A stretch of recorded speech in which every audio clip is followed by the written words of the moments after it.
Hello everyone, welcome back to my YouTube channel Increase Your Knowledge. I am Amrita and I am your online teacher. So guys, today we are going to start technical interview questions on C++ part 2. And so here I would like to tell you one thing. You must clear the basic concept on your technical knowledge before giving the technical interview. Got it?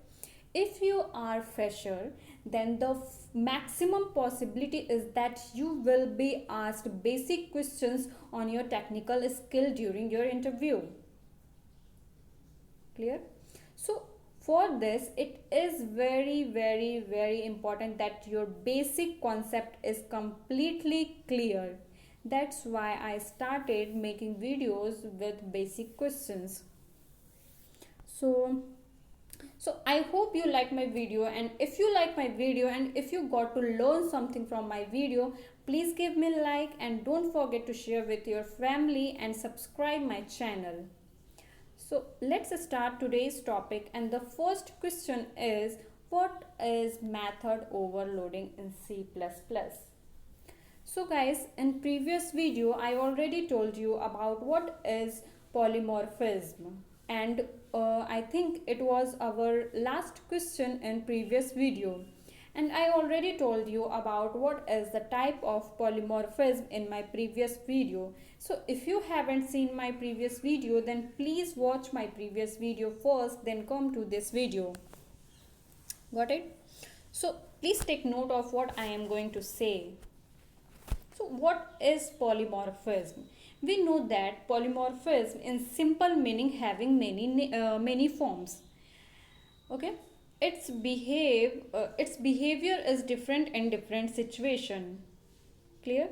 And what is the type of polymorphism? There are two type of polymorphism. First is compile time polymorphism. Clear? What? Compile time polymorphism. And second is runtime polymorphism. Clear? So what is the example of compile time polymorphism? Okay, I tell you. Method overloading and operator overloading is the example of compile time polymorphism, and virtual function and function overriding are example of compile time polymorphism. Clear?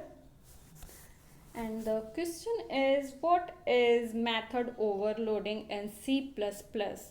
Method overloading is compile time polymorphism.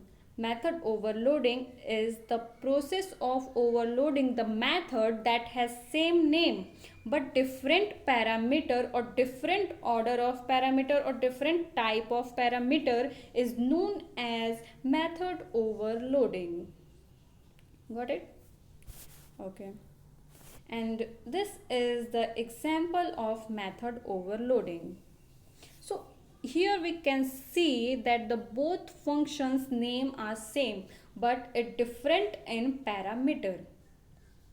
Clear? So this is the example of method overloading. Next question is, what is operator overloading in C++? Operator overloading is also compile time polymorphism. It change how the operator work. It change how the operator work. For example, plus operator in C++ can perform two specific function at the different scenario. When the plus operator is used in number, it perform addition, and then the same plus operator is used in string, it perform concatenation. Clear? For example, here the plus operator is used for performing concatenation, but in this case the plus operator is used for performing addition. Clear? So the next question is, what is function overriding in C++? Function overriding is part of runtime polymorphism. Function overriding occurs when a function of the base class is given a new definition in derived class. And this is the example of function overriding. Clear? Next. What is virtual function in C++? So, a virtual function is another way of implementing runtime polymorphism in C++. Clear? It is a special function defined in a base class and redefined in derived class. Clear? To declare a virtual function, you should use the virtual keyword, and the keyword should precede the declaration of the function in base class. Clear? So guys, this will also be a good way to answer this type of question. First you give a definition and then give an example. Okay. And so I have told you about all the type of polymorphism, and so here cross question can also be asked, like what is the difference between runtime polymorphism and compile time polymorphism. So let's see what is the difference between compile time polymorphism and runtime polymorphism. So it is also known as a static binding. Compile time polymorphism are also known as what? Static binding. And runtime polymorphism is also known as dynamic binding. Clear? This is runtime polymorphism and this is compile time polymorphism. Operator overloading and method overloading are the example of compile time polymorphism, and function overriding and virtual function are the example of runtime polymorphism. Faster execution in compile time polymorphism and slower execution in runtime polymorphism. High flexibility in compile time polymorphism and less flexibility in compile time polymorphism and high flexibility in runtime polymorphism. Clear? So you must have got some idea what type of question can be asked to you on polymorphism. Clear? Next. So guys, if you are a fresher, then you should have basic knowledge on some languages like C, C++, and Java, and you should have basic knowledge about what is the difference between C and C++, and what is the difference between C++ and Java, and what is the difference between C and Java. So in my previous video I already told about what is the difference between C and C++. So here we can see, here let's see what is the difference between C++ and Java.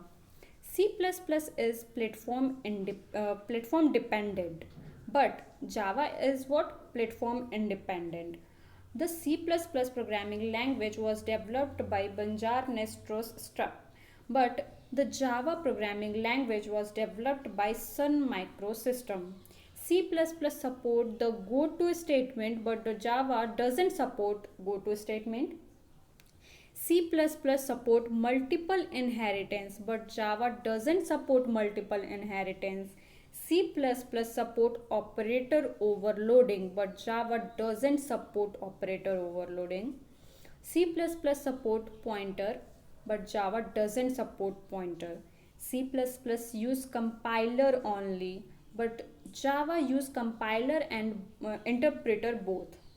C++ support structure and unions, but Java doesn't support structure and union.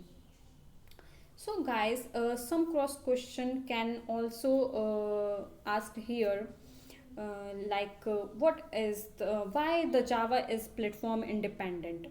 Clear? Why the Java is platform independent, and what is structure, what is union, what is the difference between compiler and interpreter. Clear? So you know why Java is platform independent. Okay, I tell you, please take note of what I am going to say. So Java is platform independent because it is different from other language like C and C++, which are compiled into platform specific machine, while Java is a write once and run anywhere language. Clear?